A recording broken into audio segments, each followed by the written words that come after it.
मारी के कछड़वा मैया कूदलिनी अखड़वा हो सिंचन लागिन। आपन बारी फूलवारी हो सिंचन लागिन। जावन फूलवा चढ़ डिहा बाबा के मंदिलवा हो उहई हो फूलवाना। भवरा दिहलेनी जुठारी हो उहई हो फूलवाना।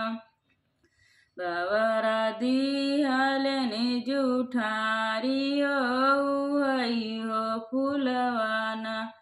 मारी के कछड़वा मैया कूदलिनी अखड़वा हो सिंचन लागिन।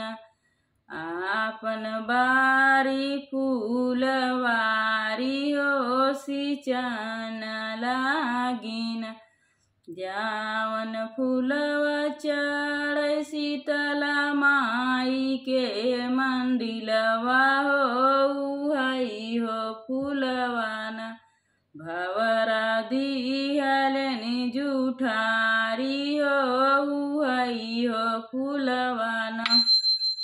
भवरा दिहलेनी जुठारी हो उहई हो फूलवाना। मारी के कछड़वा मैया कूदलिनी अखड़वा हो सिंचन लागिन। आपन बारी फूलवारी हो सिंचन लागिन। जावन फूलवा चढ़ सातो बहिनी के मंदिलवा हो उहई हो फूलवाना। भवरा दिहलेनी जुठारी हो उहई हो फूलवाना। भवरा दिहलेनी जुठारी हो उहई हो फूलवाना।